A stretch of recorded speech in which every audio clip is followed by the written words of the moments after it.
especially in a time when, like, you know, everyone just wants to make things feel like their own. You know, I felt like this one when I walked in, like, oh yeah. I mean, it literally works with everything you have on right now. The little pop of gold on the hardware here is popping the necklace, and Yes. the velvet is picking up the velvet. I mean, I appreciate it. Added our little custom on the end here, and this is like, it was so much fun to just create really quickly. I understand that the hats take more time. yeah. You're doing this by hand? Yeah, everything's done by hands. You know, there's holes in my finger and there's burns all over my arms, but that's the labor of love. You know, I always say sweat, blood, and love goes into every single one of these hats. Sometimes tear, but mainly tears of joy. So yeah, the process, it typically takes about 2 to 3 weeks for us to deliver, but the process itself takes anywhere from 2 to 3 days. Okay. For an actual piece to be made, and it's our process is over 200 years old. It's 95% done by hand. The only time that we typically will use the machine is to sew some of the parts of the hat together, like let's say the binding at the edge of the brim, or let's say the sweatband, because you don't want them to be loose, essentially. You know, you're talking about the actual fit of your hat. Right. Various materials that we source from all over the world, also locally as well. Different types of trim, and again, you know, I usually say the creative possibilities are limitless, and sometimes it gets me in trouble because you open up Pandora's box. But I mean, you know, when it comes to a piece, I really love to just try to reflect the individuality and the personality of each wearer through their piece. The Art of Transition podcast. I'm here with Mr. Brandon Franklin at B.M Franklin and Co. And I wanted to talk a little bit about how you actually transitioned from where you used to be to where you are now. Because I understand you've been, moving around a little bit. Oh yeah, we've been moving and shaking. We started in New York. That's where our flagship shop is, and we started in 2014. Actually, is when I started the brand. But before that, I worked for one of the oldest hat shops in New York.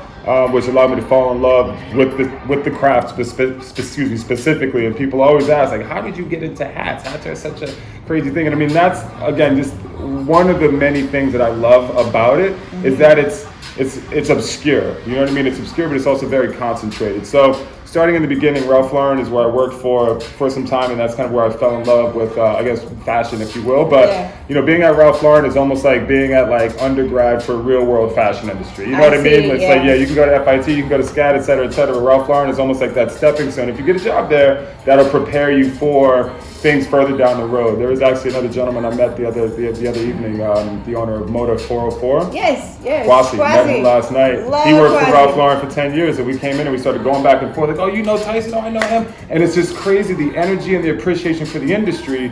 It's people who have graduated from Ralph Lauren University, and he was there for 10 years. That was a lot longer than I. But having that energy and that appreciation, not only just for fashion, but just for details, the fine details, is what that company kind of instills in you. It's also, they instill education in you. You know, they teach you things. They teach you about the cloth that you're wearing. They teach you about the product that you're selling. And that's extremely important to me, and that just kind of mindset carried over into hats. You know what I mean? Like, it's learn about the history, learn about the craft, appreciate the craft. If you don't appreciate the craft, you don't love it, then it's going to be empty. And that's my opinion, and I feel like retail right now is starting to transform, and we want to be at the head of that transformation. I mean, it's essentially what we've been doing for the past, 6-7 years is providing experiential retail, and instead of going in and grabbing something and walking out and not having a conversation with the person who actually is there or works there, You are the maker.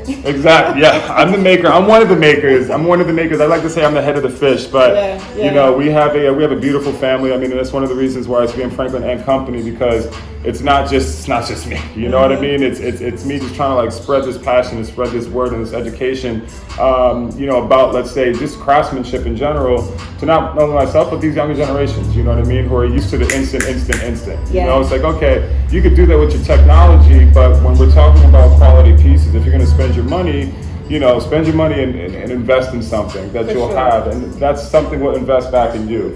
So again, not to be long-winded with that answer, but Ralph Lauren taught me to, the appreciation, the education of different fabrics, and then going, I left because I was like, all right, I wanted to design, and I did a couple of different things throughout the company, but But in order to design, it's a long waiting list. You know what I mean? Yeah, And I understand. the amount of creative freedom that one can have within that company, it's sometimes it's a little bottled up unless you're talking about your double RLs, or unless you're talking about, and then that's kind of where you have these concept brands that are attached to the PRL umbrella, where you get to. But again, like I said, it was just time for me to go, and I just kind of went in search for something that interested me. So I did like a shirt making apprenticeship for a little bit, and I was like, this takes way too long. Nope. And then I ended up meeting the owner of one of the oldest hat shops in New York, and he needed some help. I saw holes in the business to where I could kind of come in and fill and really raise this thing up. And I got in there, and from basically just like sweeping the floor and force my way into a position. And let's talk about how you filled holes, and that fulfilled you, and that ultimately fulfilled your destiny. Absolutely, yeah. I mean, those holes that I was filling, again, prepared me to jump out of the window and fill these holes, not only just for myself, but fill these holes in terms of, let's say the market, what I mean? Filling and fulfilling, and again, it's just like fulfilling and filling, young minds, young brown and black minds with education, creative education in a sense, craft education in a sense, giving them a tool that they can actually use with these so that they'll never go hungry a day in your life. Grandma always said, if you know how to make something with these, you'll never go hungry a day in your life. You can always, trade somebody for that last hamburger on earth and, be able to give that. So 2014 is when we started. I was in my kitchen hustling, getting it popping, bartending, doormanning, doing the whole thing. And we opened up New York, and then, and then God opened up this door for Atlanta, and we've been here for a month now, and it's been incredible. And I mean, our space in New York is not even half the size of this. It's very intimate. Very. So, we did a lot of work there. We did a lot of pop-up shops, internationally. We did a lot of pop-up shops domestically in different states, different cities, and always received very well. But to look for a bigger space, and to look for a ground floor space, and to look for a space that's, a storefront, New York is just, it's ridiculous. You're talking $100,000.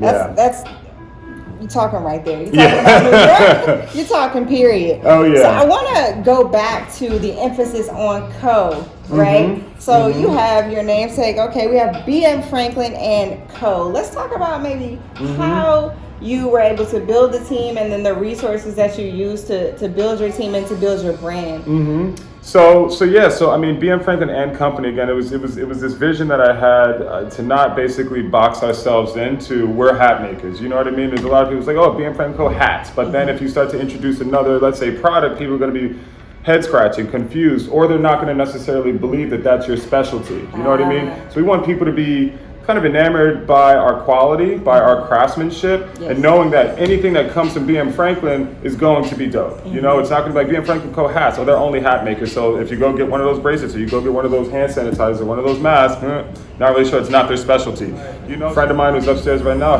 helping us build our workshop out.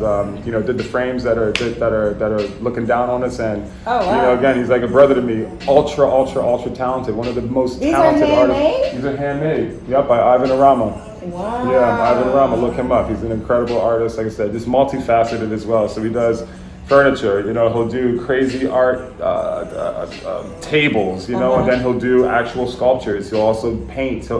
It's incredible, and again, like I said, I'm lucky to have him and call him a brother.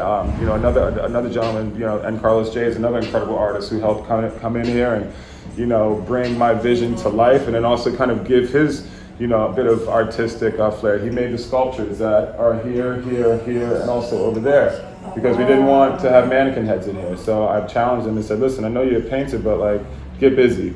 We need some mannequins, get busy, So again, building a family, I mean, it hasn't been, let's say, under B.M Franklin Co., but building a family of just amazing creatives, amazing entrepreneurs, and confident black and brown people, in my opinion. You know what I mean? It just didn't doesn't stop there, obviously. People of all color, you know what I mean? Spirit doesn't have, skin or color. So, but yeah, I mean, going forward, when it talks about, when we're talking about and Co., we're trying to build a family here, and we're trying to build longevity. When I'm gone, people are still going to know what B.M Franklin and Co. is, and it's not just going to be all about me.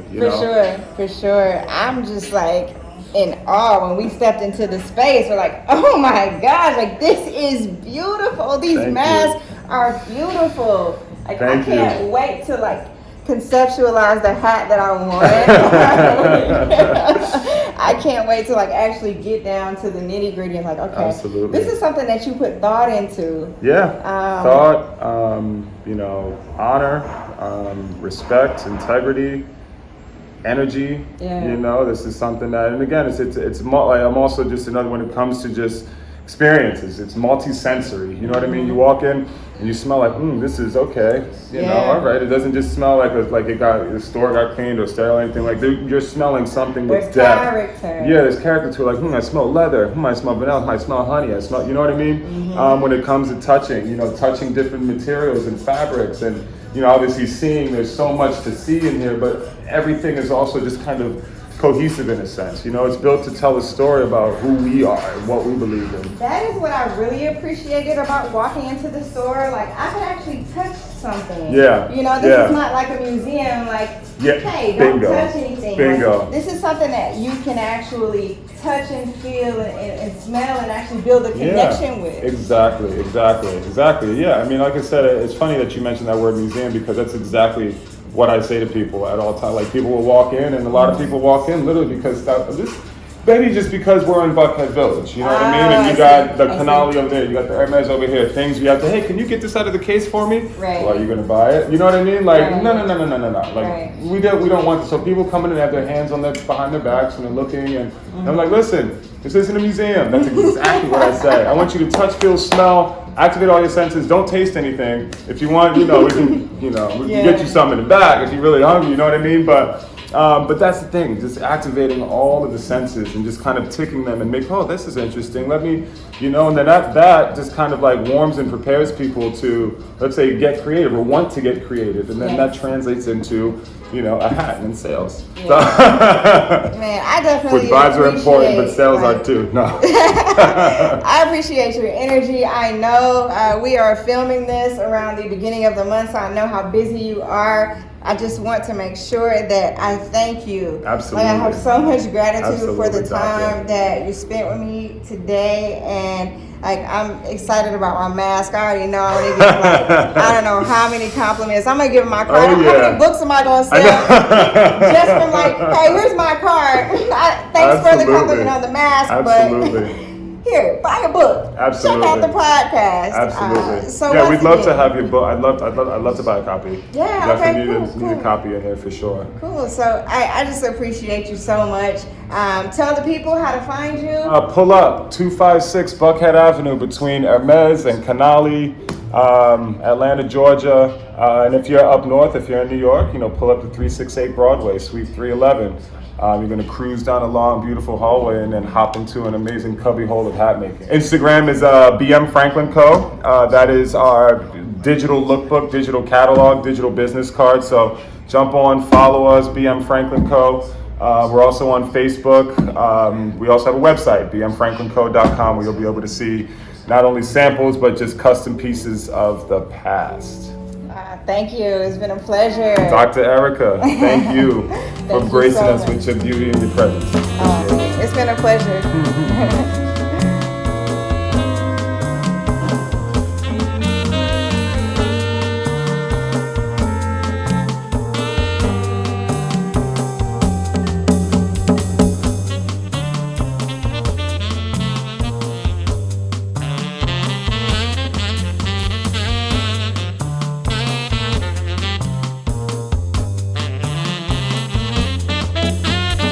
Welcome to the Sixth Sense Foundation.